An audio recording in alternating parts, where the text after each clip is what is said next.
Desde os primórdios, os seres humanos procuram ferramentas para que sua vida possa ser menos complicada. Ou seja, desde que viemos ao mundo, somos preguiçosos. A arma, querendo ou não, não foge desse conceito, uma vez que a mesma pode te ajudar a se defender ou a caçar. Não acredita? Pois bem, estou aqui para provar. Para entender isso, começaremos lá do princípio, não do meio retardado. Enfim, as primeiras armas surgiram lá na pré-história, no período paleolítico. Os instrumentos usados no trabalho de defesa tinham como matéria-prima lascas de pedra. Não eram armas muito bem elaboradas, mas cumpriam um objetivo. É que nem aquela lição de matemática que você faz na última hora, que eu sei que você faz na última hora. Você fala, não tá exatamente bom, mas dá pro gasto. É isso. E o que acontece? No período neolítico, os seres humanos. Não, seres humanos não, que não eram seres humanos ainda. Nossos ancestrais já mostravam uma melhora na capacidade de fazer ferramentas. O que aconteceu foi o seguinte: eles viam que o jeito que estavam fazendo não estava muito certo, entende? Sabe, tipo, eita, esse machado aqui não tá me ajudando muito bem, como é que eu posso fazer para ele ficar melhor? E deram um jeito dele ficar melhor. E não tem nenhum segredo, já que as melhorias de ferramentas vieram através da experiência mesmo. Tanto que foi exatamente no período neolítico que surgiu a primeira arma de longo alcance, que seria o arco e flecha. Aí entra uma parte muito importante. Por quê?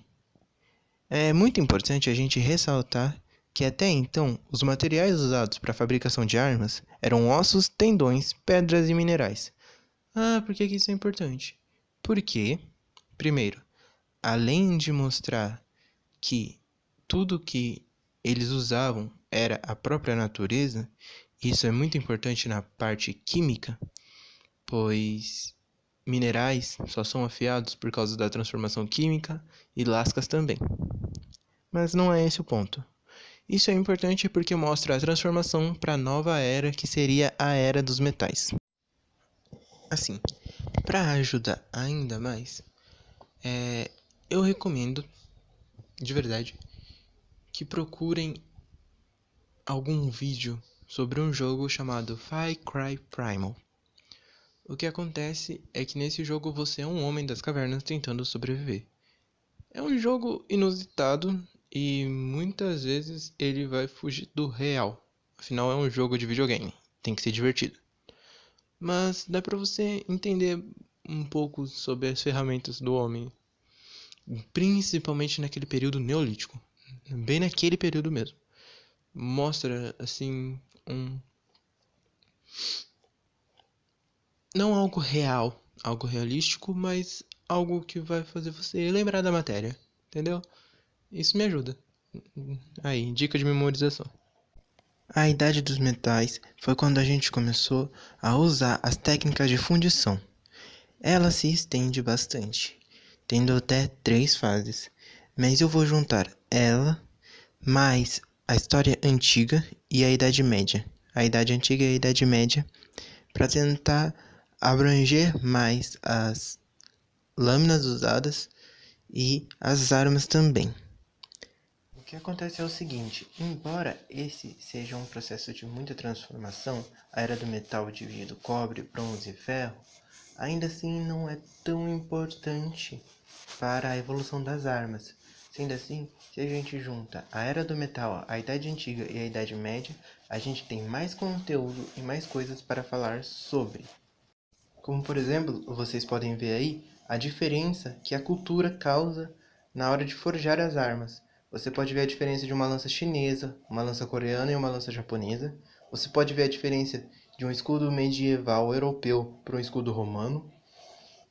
Veja a diferença também do elmo romano, até da espada mesmo, é bem diferente do estilo europeu. Isso é muito legal de ser retratado, pois as diferentes culturas fez com que a evolução das armas fosse completamente diferente em cada país. Um grande exemplo é o Japão. Pode ver aí que toda a armadura do Japão vem muito diferente, e isso é devido a toda uma cultura que se abrangiu de maneira diferente. Agora entraremos num outro ponto, que é a utilização de substâncias para causar mais dano na guerra, ou até mesmo em combate. O que acontece é o seguinte, o que você vê aí são exemplos de venenos e até mesmo de líquidos inflamáveis usados para o combate. Eu queria poder me aprofundar nisso, mas não posso, porque, querendo ou não, é uma coisa muito pessoal. Afinal, cada ambiente traz uma série de plantas e substâncias diferentes, que pode mudar muito os seus efeitos e até mesmo a sua composição química. Então, a única coisa que eu posso falar é que a gente começou a usar da ciência, principalmente da ciência química, para abranger o dano que causávamos. Ou seja, começamos a usar fogo nas flechas, enchendo elas de líquido inflamável, e começamos a envenenar nossos oponentes, enchendo nossos dardos venenosos com possíveis substâncias de plantas ou até mesmo venenos de animais.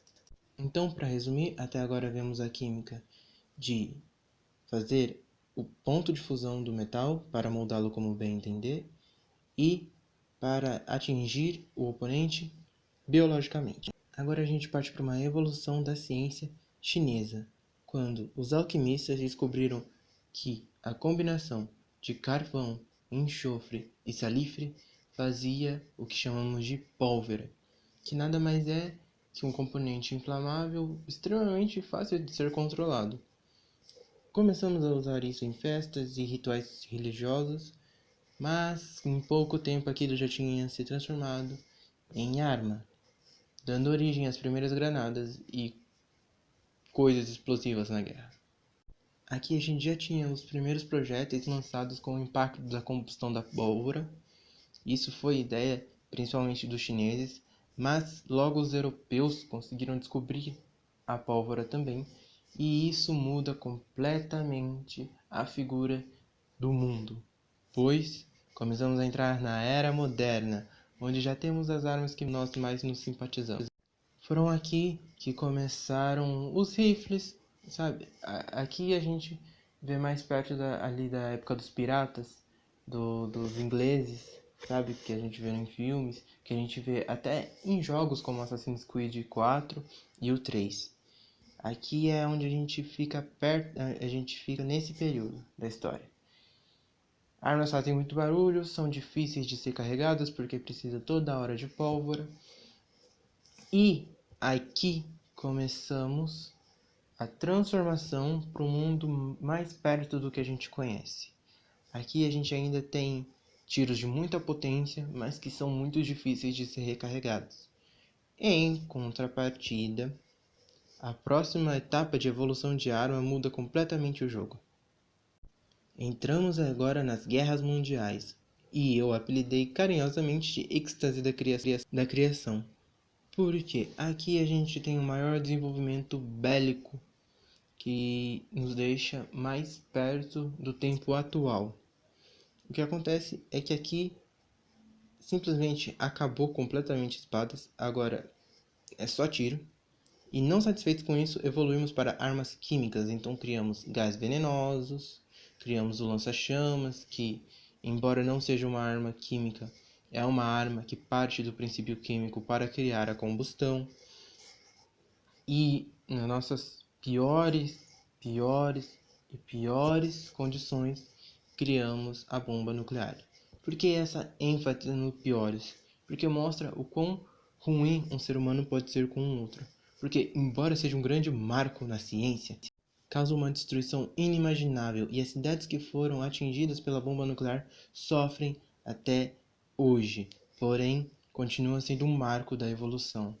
E infelizmente, lamento informar que não paramos por aí e estamos sempre procurando novas bombas e novas maneiras de evitar a guerra, mas ao mesmo tempo procurando a mesma, pois sempre procuramos evoluir nosso poder bélico e não nosso pacifismo.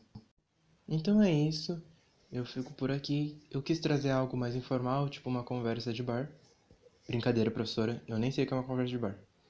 Mas eu lembro que foi assim que eu aprendi história, foi assim que eu comecei a entender história, trazendo tudo para algo mais leve, com menos textos. Então eu espero ter ajudado. Foque muito nas transformações químicas que você pode notar, porque a ciência sempre andou do lado das armas, da evolução das armas.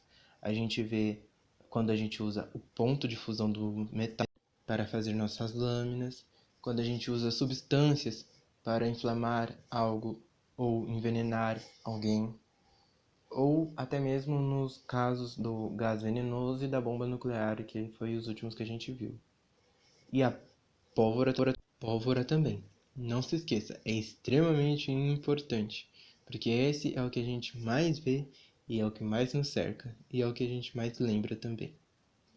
Então é isso. Espero ter ajudado. Tchau!